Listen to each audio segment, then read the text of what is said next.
This podcast is brought to you by Touch a Life.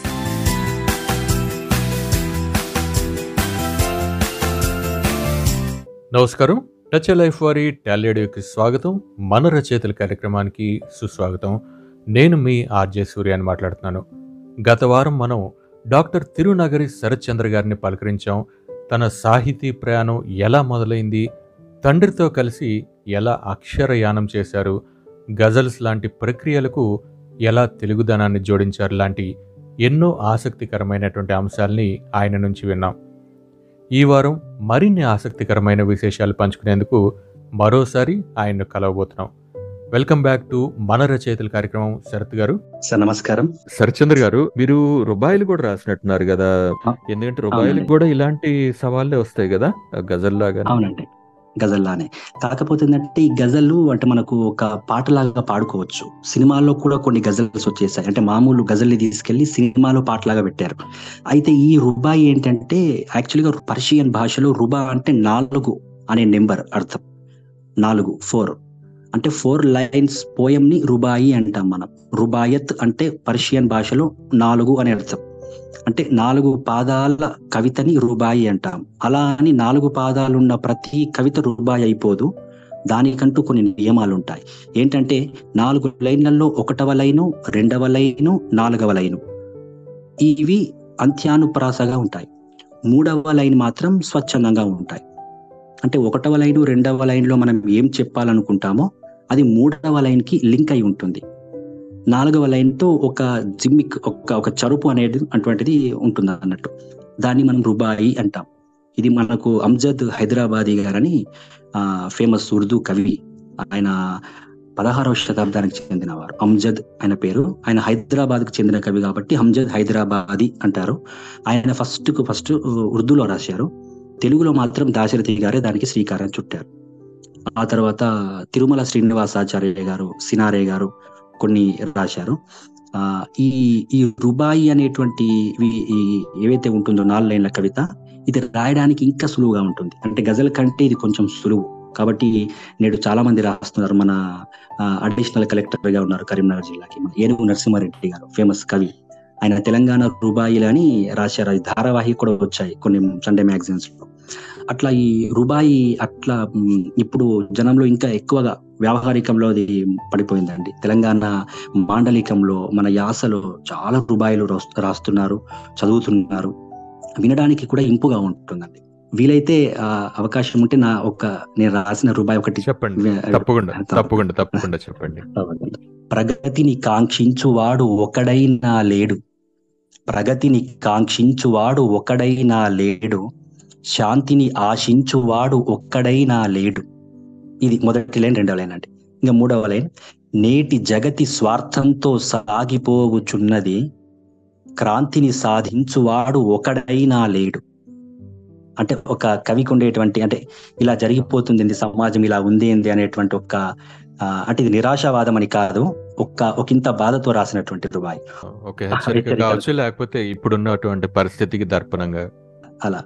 ప్రగతిని కాంక్షించువాడు ఒకడైనా లేడు, శాంతిని ఆశించువాడు ఒకడైనా లేడు, నేటి జగతి స్వార్థంతో సాగిపోవుచున్నది, క్రాంతిని సాధించువాడు ఒకడైనా లేడు. ఈ లేడు అనే దాన్ని మనం అంత్యానుప్రాసగా చెప్పుకుంటామండి. ఈ ఒకడైనా అనేటువంటి అంతఃప్రాస, కాఫీ అంటాం దాన్ని రదీఫ్ అంటాం. ఈ మధ్యలో ఉండేటువంటి లైన్ ఏంటిదంటే 1-2 పాదాలకి అనుసంధానం, లింక్ గా ఉంటుంది అన్నట్టు. చివరి పాదంతో ముగిసిపోతుంది రుబాయి. ఇలా ఉంటుందండి. చాలా బాగుందండి. శరత్ గారు, అంటే మీరు మళ్ళీ షాక్ ఇస్తున్నారు. ఎందుకంటే ఇందాకేమో 14వ శతాబ్దంలోనే హైదరాబాద్ లోనే పుట్టింది అని చెప్పారు గజల్ అనేది. ఇప్పుడు ఈ రుబాయి అనేది ఇక్కడ 1600లో ఇక్కడే పుట్టింది అని చెప్పారు మీరు. 16వ శతాబ్దం. మనం రుబాయి అంటే ఎక్కడో ఉమర్ ఖయామ్ రాశారు, ఆయన ప్రచారం చేశారు అని సామాన్య జనానికి తెలుసు. కానీ ఈ 2 కూడా ఇక్కడే పుట్టాయని తెలియటం అనేది నిజంగా ఒక రకంగా చెప్పాలంటే హైదరాబాద్ బోస్ ఇట్లాంటి సాహిత్యమైనటువంటి ప్రక్రియలకి పుట్టిల్లు అనుకోవచ్చేమో. చాలా వినటానికే చాలా బాగుందండి. గజల్లు రుబాయిలకి హైదరాబాద్ ఒక కేంద్రంగా ఉండేదండి. చాలా ఇవి ముషాయిరాయిలు, గజల్లు చాలా జరిగేవి. కులీ కుతుబ్ షా గొప్ప సాహితీవేత్త. ఆయన రాయడమే కాకుండా చాలా మందితో రాయించేవారు కూడా. ఆయన గొప్ప సాహిత్య పోషకుడు. గొప్ప చక్రవర్తి. ఆయన చాలా సాహిత్య పరంగా కృషి చేశారండి. బాగుందండి, చాలా బాగుంది. శరత్చంద్ర గారు, మీ మాటలు వింటుంటే మీరు చాలా విస్తృతమైనటువంటి సాహిత్యాన్ని చదివినట్టు కూడా కనిపిస్తుంది. పైగా మీరు తెలుగులోనే మీరు విద్యని అభ్యసించారు కాబట్టి మీరు ఈ ముందు తరం కవులని చదివారు. అంటే ఒక ప్యాషన్తో కావచ్చు, అది మీ చదువులో భాగంగా కావచ్చు, మీ ఎడ్యుకేషన్లో భాగంగా కావచ్చు, మీ తరం కవిత్వాన్ని కూడా మీరు గమనిస్తూ వచ్చారు. ఇప్పుడు కొత్తగా రాస్తున్న వారి రచనలు చూస్తున్నారు. ఈ 3 తరాల్ని గమనించినప్పుడు మీకు ఈ ప్రవాహంలో ఏమన్నా మార్పు ఏమన్నా కనిపించిందండి? అది భావ వ్యక్తీకరణలో కావచ్చు, వస్తువులో కావచ్చు, శిల్పంలో కావచ్చు, ఏదన్నా మార్పు, మీరు గమనించినటువంటి మార్పు ఏంటండి? చాలా మార్పు కనిపించిందండి. ఆ మార్పు కూడా మంచిదే.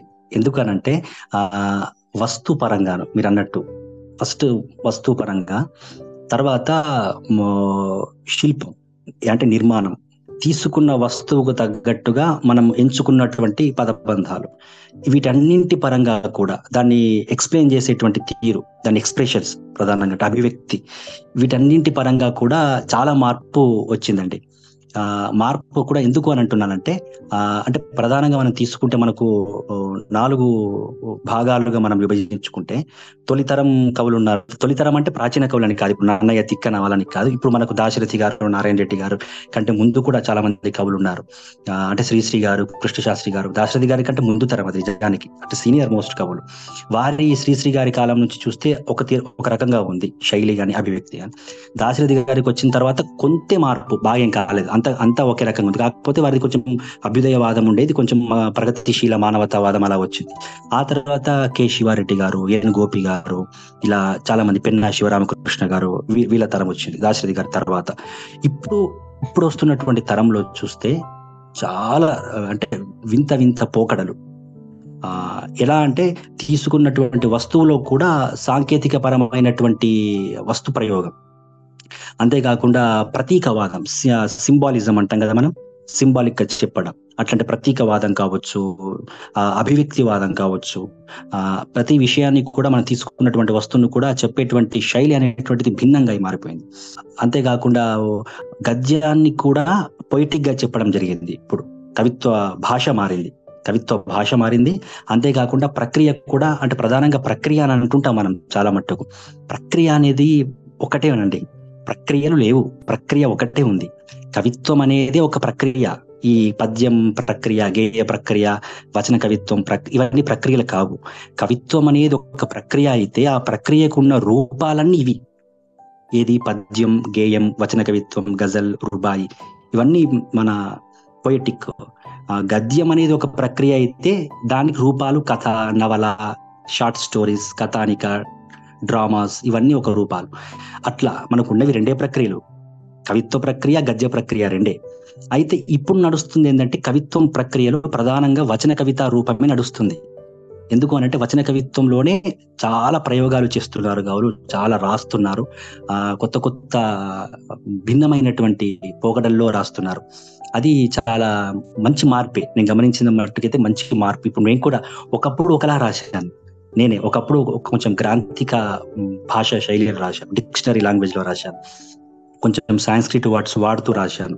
అది ఎందుకు రాశామంటే, అప్పుడు మనం ఇంత అధ్యయనం చేశాము, ఈ ఓల్డ్ బుక్స్ చదివాము, క్లాసికల్ పోయిటరీ చదివాము, ప్రాచీన సాహిత్యం నేర్చుకున్నాము, పద్యాలు ఇవన్నీ అనే ఉద్దేశంతో మనకు ఉండేటువంటి ఒక భాష మీద పట్టు, మన అధికారం ఏంటో చెప్దామని కొన్నలా రాశాను నేను. మొదట్లో వచ్చిన నా పద్యాలు, కవితలు అలా ఉంటాయి. తర్వాత ఏంటంటే ఇప్పుడు వచన కవిత్వం రాస్తున్నాం. వచన కవిత్వమునే మనం కవిత్వం అని చెప్తాం. ఇప్పుడు కవిత్వం అంటే ఒక వచన కవిత్వం అనే అర్థం. మళ్ళీ వేరే దాన్ని కవిత్వంగా మనం, అంటే రాసే వాళ్ళ సంఖ్య అదే ఎక్కువగా ఉంది కాబట్టి కవిత్వం అని వాడేస్తున్నారు వచన కవిత్వం. అలా ఇప్పుడు రాస్తున్నటువంటి వాళ్ళు చాలా భిన్నంగా రాస్తున్నారు. శైలిలో, అభివ్యక్తిలో కూడా చాలా మార్పు గమనించాను. ఈ మార్పు మంచిదే. ఎందుకు అనంటే, కాలానికి తగ్గట్టుగా కవి మారాలి.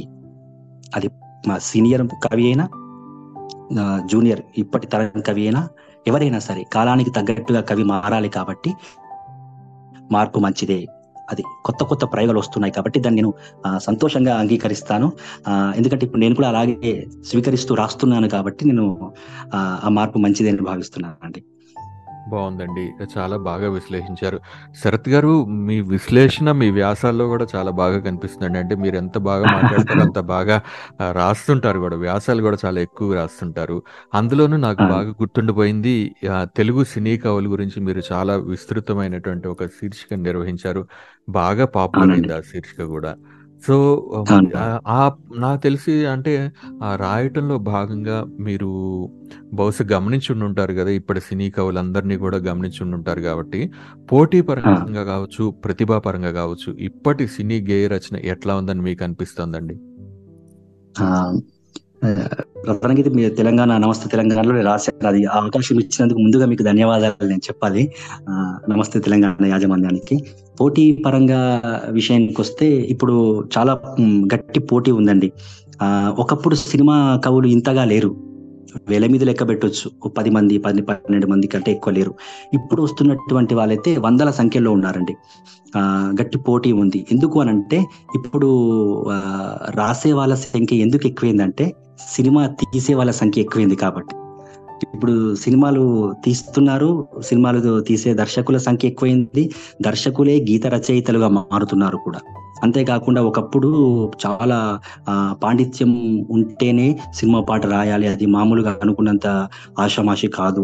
అది గొప్ప సంగీతం, సాహిత్యం, సన్నివేశం ఇట్లా మూడింటి యొక్క కలబోతగా ఉంటుంది అన్నటువంటి ఒక భయంగా ఉండేది సినిమా పాట రాయడం. విశ్వనాథ సత్యనారాయణ లాంటి గారే సినిమా పాట రాయలేక వాళ్ళు భయపడి వెళ్ళిపోయారంట. అంత గొప్ప జ్ఞానపీఠ అవార్డు గ్రహీత. అంటే ఆ సినిమా పాట యొక్క దానికి ఉండేటువంటి నియమాలు నచ్చకనో అది ఏదో వేరే విషయం కావచ్చు. అలాంటిది ఇప్పుడు ఏమైతుందంటే సినిమా పాటను మనం రాసుకోవచ్చు. బాణీలకు తగ్గట్టుగా అవలీలగా రాసుకోవచ్చు. ఈ తరానికి తగ్గట్టుగా సింపుల్ గా రాసేసుకోవచ్చు. కాబట్టి దీనికి పెద్ద సాహిత్యం అధ్యయనం అవసరం లేదు. ఆహ్, ఆహ్, పెద్ద చదువుకోవాల్సిన అవసరం కూడా లేదు. మన యొక్క భావాలను పెట్టి రాసేయొచ్చు అనే ఉద్దేశంతో సంగీత దర్శకులే అటు సంగీత దర్శకత్వం వహిస్తూ తామే గీత రచయితలుగా మారుతున్నారు.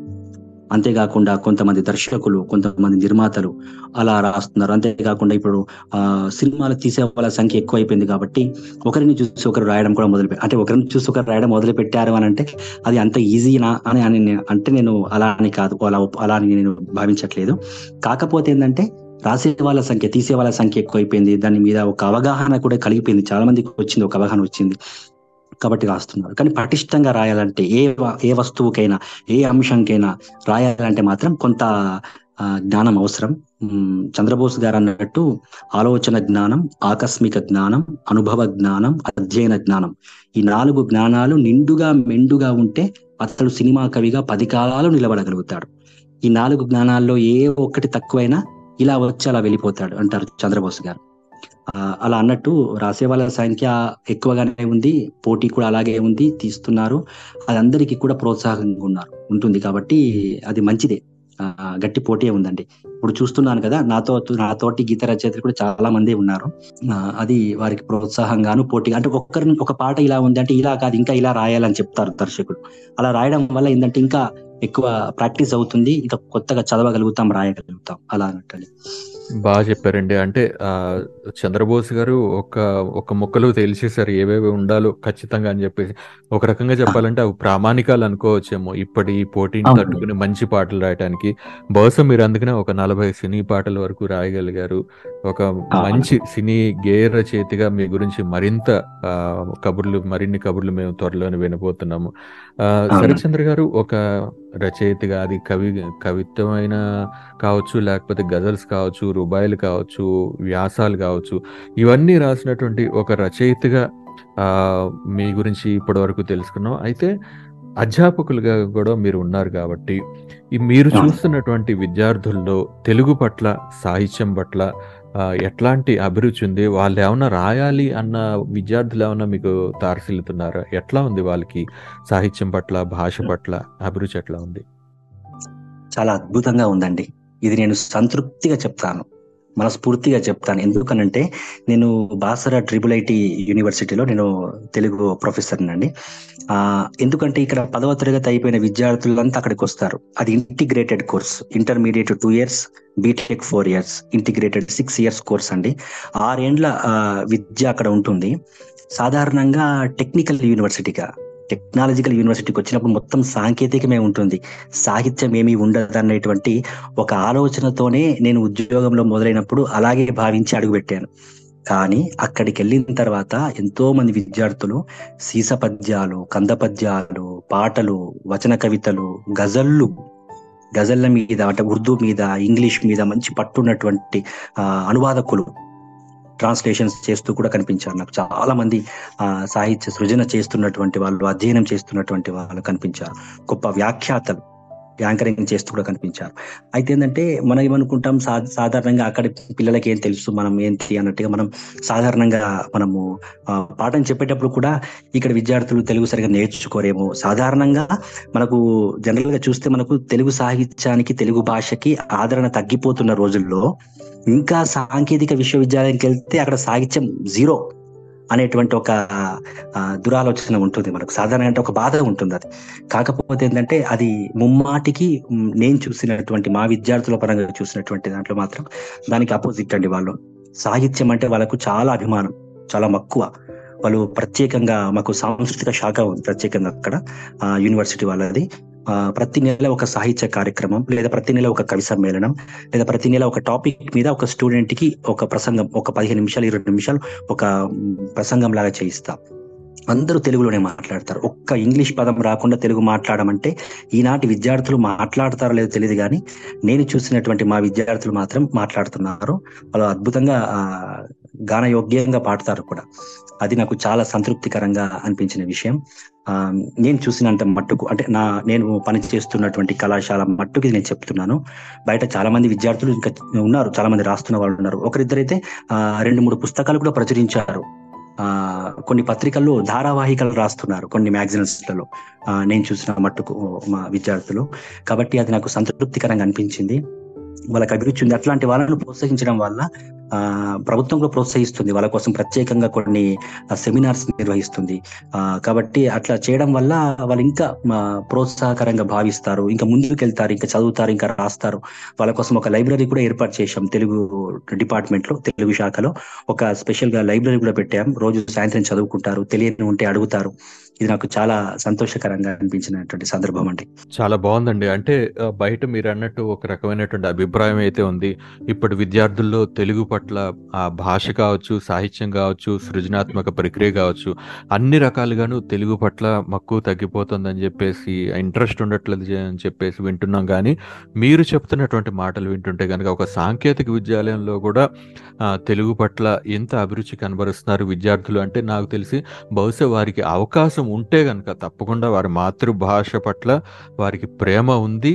కాకపోతే ఏంటంటే చుట్టుపక్కల ఉన్నటువంటి మీలాంటి టీచర్స్ కావచ్చు, తల్లిదండ్రులు కావచ్చు, వీళ్ళందరూ కూడా కొంచెం వారికి సహకారం అందిస్తే తప్పకుండా వారి అభిరుచిని వ్యక్తపరుస్తారు, వ్యక్తీకరిస్తారని అర్థమవుతుంది.